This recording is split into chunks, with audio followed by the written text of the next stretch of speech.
Welcome to Heartbreak Chronicles. I stared at myself in the mirror, my tie hanging loosely from my chest. Tonight is Claire and I's 5th anniversary. We agreed to meet at that fancy restaurant she'd been wanting to go to, and she said she'd be late and go straight from work. I straightened my hair and sprayed some of the cologne she'd given me last year. But when my phone vibrated, it wasn't Claire's name on the screen, it was my best friend Mike. "Dude, I have to talk to you. Now." Mike's tone of voice made my heart skip a beat. 15 minutes later, we were seated at the cafe downstairs from our apartment. Mike looked awful, his eyes looking straight at me, but like he was hiding from something. "Lucas, I don't know how to tell you this, but I think you have a right to know." He took a deep breath. "Claire is with her boss, Ryan. It's been a while." I felt a wave of vertigo, as if someone had punched me in the chest. "Are you sure?" My voice was so low I could barely hear it. Mike nodded and handed me his cell phone. Above are a couple photos of Claire and a tall man, Ryan, who I've only seen once or twice at company parties, talking intimately in a hotel lobby, his hand on her waist. The next photo is even more explicit. They're kissing in an elevator. The photo is time-stamped last Tuesday, the day Claire told me she was traveling. I was downtown on business, and I happened to see them enter that hotel. I followed them for a while. "I'm sorry, man. I know it sucks, but I think you deserve to know the truth." I felt my stomach turn. 5 years of relationship, 2 years of marriage, and we're just starting to even talk about having kids. And now, everything is a lie. I have to go. I stood up, almost knocking over the table. I need to think. I need to breathe. I need some kind of explanation, some kind of proof that this is all just a terrible misunderstanding. Back at my apartment, I mechanically opened my laptop and logged into our shared cloud storage account. I don't know what I'm looking for, maybe some kind of explanation, some kind of evidence of a misunderstanding. But what I found broke my heart completely. An encrypted folder with the password being her sister's birthday. I only know this because I had bought her a present. Inside is a picture of Claire and Ryan that started last Christmas and lasted almost 6 months. The latest picture was taken last month. They were on some beach vacation, and that's when Claire told me she went to an important business meeting. My hands trembled as I looked through the pictures, one by one. Each one stabbed me in the heart like a knife. Some are of them eating at a restaurant, some are walking in a park, and some are selfies taken in a hotel room. They seemed so close, so happy. And me, I was left in the dark, believing like a fool that we were happily married. My phone rang, and it was a text from Claire. "Honey, I just got to the restaurant. Where are you?" I didn't reply. Instead, I dialed Ryan's number. His number was in Claire's cell phone's address book because she had shown it to me for a company mass email. The phone rang 3 times, and he answered it. "Hello." He sounded puzzled. "Ryan, I'm Lucas, Claire's husband." My voice was surprisingly calm. There was silence on the other end of the line for a few seconds. "Lucas, look, I don't know. Don't pretend. I know all about it. Everything about you, too."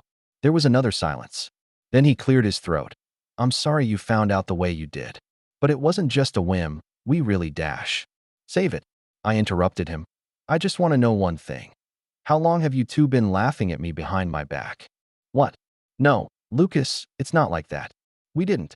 "Happy 5th anniversary, asshole." I hung up and turned off the phone. Then I sat in the dark and thought about my next move. Anger, betrayal, humiliation, these emotions churned through me. But underneath all these emotions, I felt a strange calmness. A kind of clarity. I know what I have to do. I wouldn't have had a hysterical fit. I wouldn't have begged her so hard to stay. No, I'll make her pay for her betrayal. Every minute, every second. I turned on my computer and began to organize the evidence. Every photo, every text message, every time she lied about working late or traveling. I created a timeline detailing her deception. Then I began to formulate my plan of revenge. First and foremost, I need to protect my finances. We have several joint accounts for the mortgage and living expenses. I immediately transferred my savings to a new personal account. I then contacted a divorce attorney and scheduled a consultation for the next day. Next, I want to know more about Ryan. A simple social media search reveals that he is a marketing director at Claire's company, married with 2 children. His wife, Melissa, works in human resources for the same company. How ironic that he cheats on his wife when she works in the same building. That gave me my first idea for revenge. I replied to Claire's text, "Sorry, something came up. See you tomorrow." Let her wait. as I waited for a truth that would never come. It was 11 o'clock at night when Claire got home. She looked angry and worried. "Lucas, where the hell have you been? I waited at the restaurant for 2 hours. You won't even answer my calls." I was sitting on the couch in the living room with prints of the photos I had found on the coffee table in front of me. I didn't say anything, just gestured for her to look at the picture. Claire's face lost its color all of a sudden. "You, how did you find these? Is that the only thing you want to say?" Instead of explaining, instead of apologizing, ask me how I found out. "No, I didn't mean that." She stepped closer to me as tears began to well up in her eyes. "Lucas, I can explain. It was just a mistake, a stupid mistake." "Mistake?" I laughed, that hollow laugh. "The mistake was accidentally spilling coffee on my white shirt. The mistake is forgetting to buy milk. Not an affair that lasted 6 months. Claire, I know I did wrong, but we can fix this. We can go to counseling, and I'll end my relationship with Ryan, I promise." "Why?" I asked. "Why would you do that?" Claire sat down and covered her face with her hands. "I don't know. Work was so stressful that I felt neglected, and Ryan was always there, listening to me, understanding dash. So it's my fault." My voice raised. "Because I'm too busy working and don't have enough time for you. You're entitled to cheat on me?" "No, it's not that." "Oh, what's that like? Tell me, Claire. Tell me how you slept with him on the 3rd day after Christmas while I was in the hospital taking care of my sick mother." She looked at me in shock. "How did you know the exact date?" "Because I'm not as stupid as you think I am, Claire. I looked at the metadata for all the photos. I know the exact time and place of each of your meetings. I know you went on vacation with him to the Maldives last month, not to some damn business meeting." Claire started to cry, but I was already indifferent to her tears. "Lucas, please. I love you. It was just a mistake. A mistake that lasted 6 months." I stood up. "Let me show you something." I opened my laptop and played a recording. It's a conversation between Claire and her BFF Jessica, a voice message I found through Claire's unlogged out social media accounts. "Honestly, Jess, I don't know what to do. Ryan makes me feel so energized and so desired. Lucas is too peaceful, you know? Like a cozy old pair of slippers. Sometimes I feel like our marriage is a prison." Claire's face is white as paper. "How can you? This is a private conversation. So the cheating with Ryan wasn't personal?" I said coldly. "By the way, I especially like the part where you compared me to cozy old slippers. It's so touching." "Lucas, I was just venting emotionally. That's not really what I had in mind." "Save it, Claire. You know what disgusts me the most? It's not you cheating, although that's bad enough. Rather, it's your hypocrisy. You cheated on me with Ryan behind my back while pretending our marriage was perfect. Do you remember our friend's party last month? How did you kiss me in front of everyone and say I was the best husband in the world? You had just gotten back from a romantic trip to the Maldives with Ryan." Claire lowered her head, speechless. "The good news," I continued, "is that I've contacted an attorney. The divorce papers will be ready tomorrow. I suggest you get a lawyer too." "Wait, what?" Claire looked up in alarm. "Divorce? Lucas, we should at least try to fix the relationship." "There's nothing to fix, Claire. You betrayed me. You betrayed our marriage vows. Worse, you don't respect me at all. You can't just end it all." She cried out. "Actually, I can and I will. Oh yeah, I'll tell your parents about you and Ryan tomorrow." "You can't do that," she screamed. "They'll hate me." "Perhaps you should have considered that when you decided to betray me," I said calmly. "Now, please pack your things and leave. You can go to Ryan's, since he means so much to you." Claire stood there with tears running down her cheeks. "Lucas, please, give us a chance." "I gave you a chance, Claire. I gave you my trust, my loyalty, my everything. And you chose betrayal. Now, please leave." I went into the bedroom and locked the door, leaving Claire to cry outside. When I walked out a few hours later, she had left, taking some personal belongings with her. I sat in my empty living room and began to carry out my plan of revenge. The first step is to gather more evidence. I already have photos and recordings, but I need more. I hacked into Claire's email account. She never changed her password and always used our wedding date.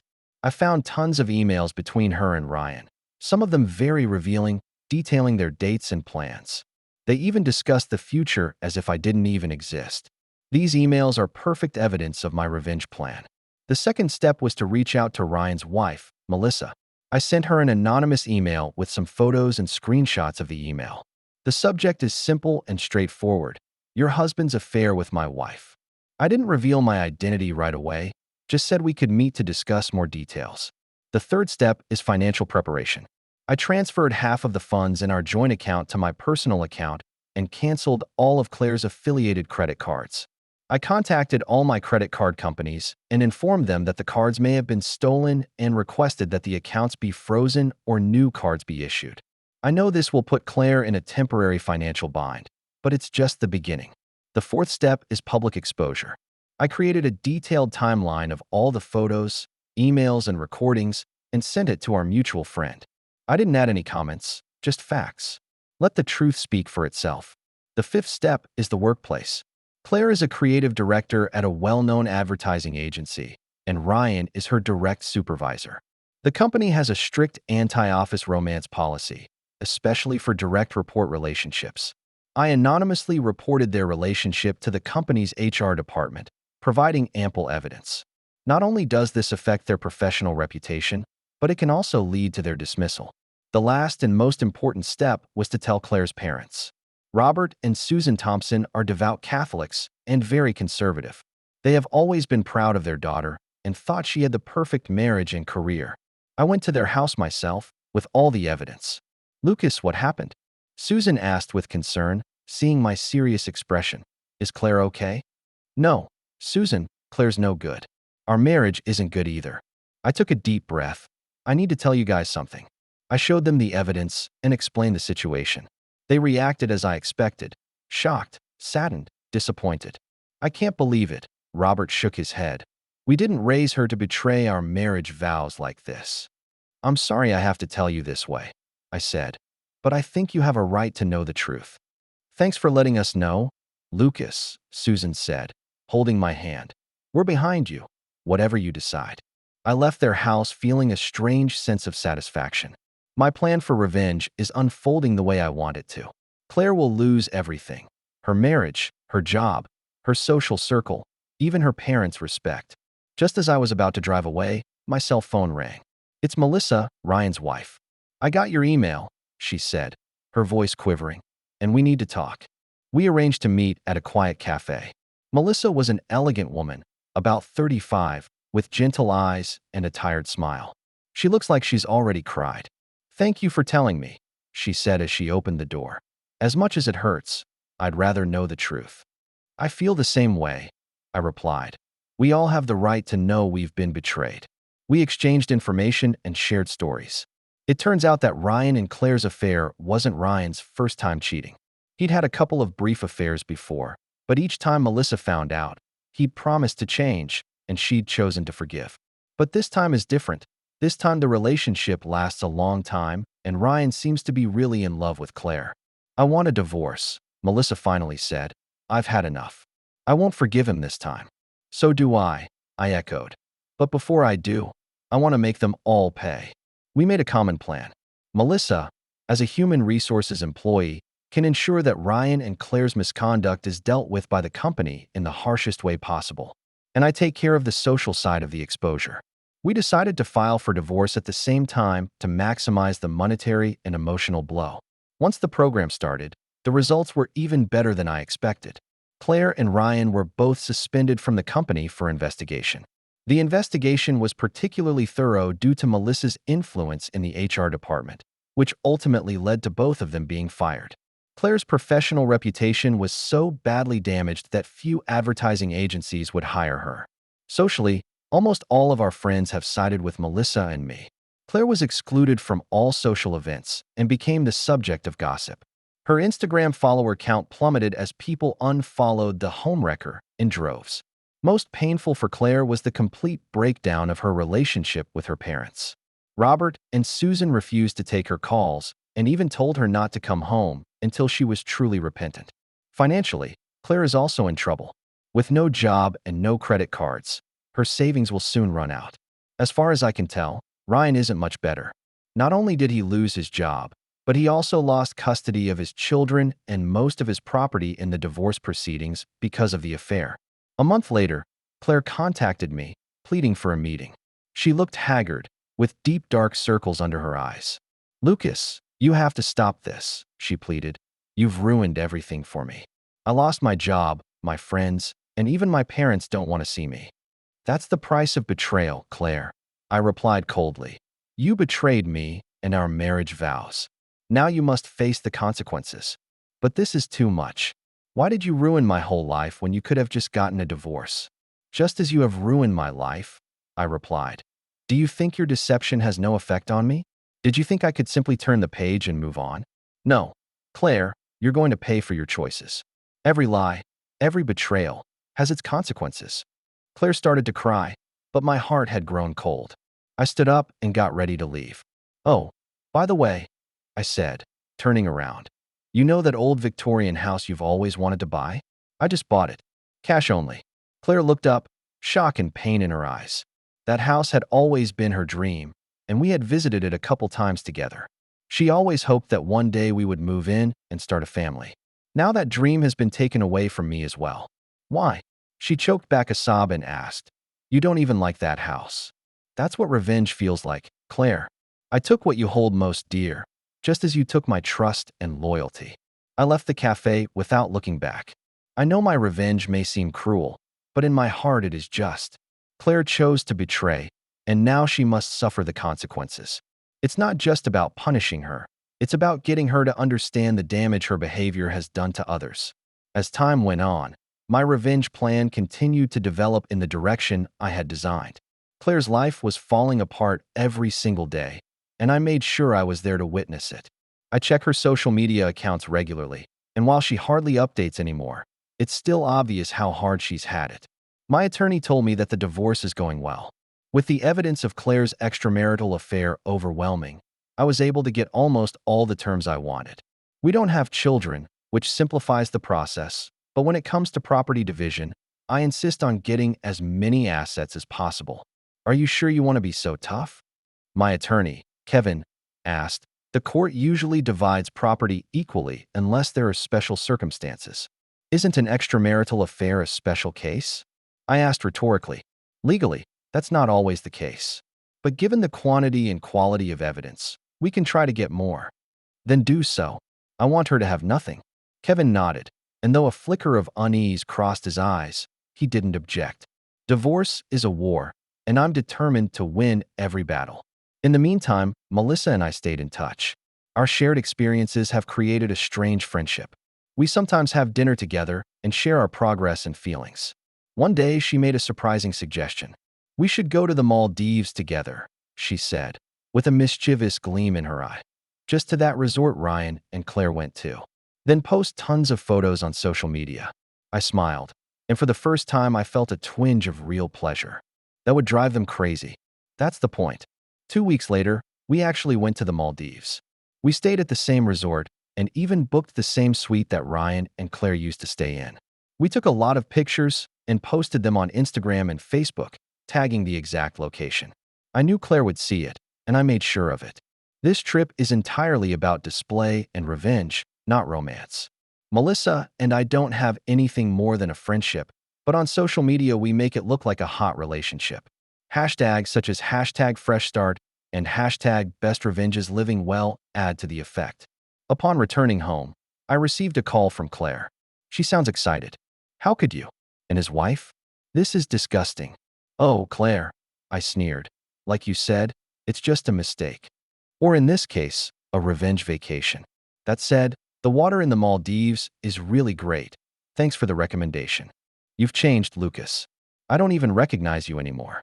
"No, Claire, I haven't changed. I just don't fantasize about you anymore. I saw you for what you really are, a selfish, unfaithful liar. Now, if you don't have anything else to say, I'm going to hang up. I have a new house to renovate." Over the next few weeks, I invested a lot of time and money into remodeling that old Victorian house. I hired the best designers and craftsmen to make sure every detail was perfect. I knew Claire had been dreaming about how to decorate the house, and I had consciously made the exact opposite choice. She likes bright colors, and I chose darker tones. She loved the classic style, and I chose a modern design. I want to erase every dream in this house that might remind her of it. Meanwhile, I received an invitation from Claire's parents. They wanted to invite me to dinner to talk about the situation. I was a little hesitant, but eventually agreed. Both Robert and Susan looked tired that night.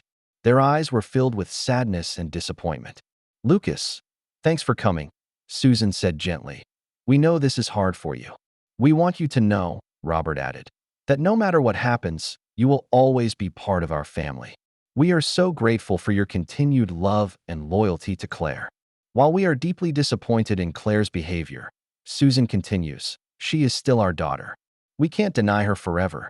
We talked to her recently. She really regrets it. Lucas. I felt a surge of anger come over me. She regrets being caught, not what she did. Maybe, Robert sighed. But as her parents, we can't give up on her completely. We just want you to know that we understand and support whatever decision you make. The rest of the dinner was spent in a heavy atmosphere. I understand their position. Claire is their daughter, after all, but I can't forgive her. I won't forgive her. I felt a strange sense of relief when I left their house. While Claire's parents may eventually forgive her, that doesn't mean I have to. My revenge program continues and is working as expected. Divorce proceedings are in their final stages. The court froze most of our joint assets, but my finances remain solid due to my prior transfer of some funds and purchase of a house. Claire is a different story. She still can't find a job, and the company has essentially blacklisted her. In advertising, reputation and connections are crucial, and Claire lost both. Ryan's situation is just as bad. Melissa was successful in obtaining full custody of the children, and the court ordered him to pay a hefty amount of child support and alimony. Since he was also unemployed, these expenses left him almost breathless. One day, Claire contacted me again and asked to meet. For once, she sounded much calmer, almost submissive. We met at a neutral restaurant, and she looked even more haggard and tired than the last time we met. Thank you for being willing to see me, she said softly. I know I'm in no position to ask for anything, but I wanted to talk to you about our situation. We don't have a situation, Claire.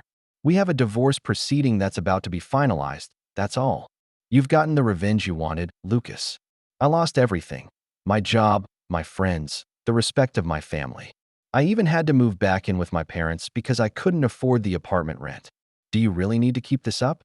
I didn't do anything, Claire. I'm just letting the truth come out. That's the price of betrayal. But you know I can't get a job, she pleaded. No company will hire me. After the divorce, I will have nothing. Is that what you want? Watch me completely fall apart. I don't care about your future, Claire, any more than you care about my feelings. You chose betrayal, and now you must face the consequences. She lowered her head, tears slipping down her face. I know I made a terrible mistake, Lucas. I regret it every day. If I could do it all over again. But you can't. I interrupted her coldly. You can't turn back time, and I'm not going to forgive you. Your betrayal is not just a betrayal of my marriage. It's a betrayal of my dignity and trust as a human being. I understand, she whispered. I just wish. Forget it. I think I got what I deserved. She stood up and was ready to leave, but at the last minute turned and asked, Is it true about you and Melissa? I sneered. It's none of your business, Claire. But if you really want to know, no, we're just friends. That vacation was just to make you and Ryan feel the same pain and humiliation. Was it all worth it, Lucas? She asked, exhaustion in her voice. This endless revenge and pain? For me, it's worth it. When I see you lose everything, as I have lost my marriage and my trust, I feel a satisfaction that justice has been done. This isn't just about punishing you, Claire. It's about making you understand the damage your behavior has caused. She nodded and didn't say anything else, just turned and left. Watching her shriveled back, I felt a complex mixture of emotions, satisfaction, justice, and even a hint of pity. But I quickly squashed the latter. Mercy is reserved for the innocent, and Claire has chosen her path. The divorce was finalized in early September. Under the final judgment, I received most of the property, including our investment portfolio and the old, newly purchased Victorian house. Claire was left with almost nothing but a few personal effects and a small cash settlement. When I left the courthouse that day, the sun was shining and the sky was blue. I took a deep breath and felt a freedom I had never felt before. The shadow of betrayal is still there, but it is no longer as heavy as it was before. I overcame it, and I made the betrayer pay. I drove back to the new house, stood on the spacious front porch, and looked around. This house, once Claire's dream, now belongs entirely to me. I redecorated every room and erased any memories that might have been associated with her. It's a new beginning, a future defined by me. 2 weeks later, I threw a housewarming party and invited all my friends and acquaintances, even Claire's parents. They politely declined, but sent a card wishing me well in my new life. At the party, Mike tapped me on the shoulder. "You look better, man." "I feel better too," I admitted. "This whole process has been tough, but now I feel a sense of relief." "That's quite a thorough revenge plan you have against Claire," he said half-jokingly, reminding me never to mess with you. "It's not just revenge, Mike. It's about standing up and refusing to be treated as someone's fallback option or safety net. It's about showing the world that betrayal has a price." "Well, judging by the results, it was certainly costly," he mused. "I heard Claire moved back in with her parents, couldn't find a job, and her reputation was in tatters. She made her choice, and now she has to face the consequences." The party went late into the night, and when the last guest left, I stood on the porch and looked up at the star-filled sky. This house, this new life, are symbols of my vengeance, but also my chance to start over. A month later, I received an email from Ryan. This was totally unexpected. "Lucas, I know you probably don't want to hear anything from me, but I feel like I owe you an apology. My behavior was inexcusable, and I regret it every day. I lost my family, my job, and my dignity. I want you to know that I am deeply ashamed of what I have done. Claire doesn't deserve all the blame. I was the one who actively pursued her, taking advantage of her vulnerabilities and insecurities. This is not in her defense, but just to let you know the truth. I've left the city and am ready to start over on the West Coast. I can only hope that all of us can find some kind of peace from this nightmare. Ryan." I stared at the email for a long time, not knowing how to respond. Eventually, I just deleted it. I don't need an apology or explanation from him. His confession means nothing to me. Both he and Claire must suffer the consequences of their choices. After a few more weeks, I heard from Mike that Claire had finally found a job as a junior designer at a small design firm. The job was far below her previous position and salary, but at least she was starting to rebuild her life. I felt a twinge of resentment, but quickly realized that this was exactly what I wanted. I don't want to destroy her forever. I just want her to understand the price of betrayal. Now she knows. She lost everything and had to start over from the bottom. That's enough. My plan for revenge succeeded beyond my expectations. Claire has lost her job, her reputation, most of her friends, and even temporarily her parents' support. She was forced to start from scratch, and that's exactly what she deserved. She betrayed our marriage, and now she's paying for it. As for me, I moved on. That old Victorian house became my haven, my symbol of victory. I redecorated it to make it exactly to my taste, erasing any memories that might be associated with Claire. I started inviting friends over and even hosting the occasional small party. My life is being rebuilt, and it's better than ever. Throughout the process, I learned an important lesson. Never base your happiness and self-esteem on the loyalty of others. People will let you down and betray you, but if you're strong enough, you can come out of it even stronger. Claire chose betrayal, and I chose revenge. Now we must all face the consequences of our choices. For me, it means a new life without her. For her, it meant losing everything and starting from scratch. To me, that's justice. It's not about forgiveness. It's not about reconciliation. It's about each person taking responsibility for their own choices. Claire betrayed me, and now she's paying for it. As for me, I chose to stand up for myself and refuse to be used as someone's backup option or safety net. My revenge is over, but my new life is just beginning. That old Victorian house was no longer Claire's dream, but a symbol of my triumph. I feel a deep sense of satisfaction every morning when I wake up, stand on my spacious front porch, and watch the sunlight pouring down on my well-manicured lawn. It's not just because I succeeded in getting revenge, it's because I regained my freedom and dignity. Claire lost everything, and I gained a new life. This is the price of betrayal and the reward of revenge. That's the end of today's story. For more captivating tales, hit subscribe and never miss an episode.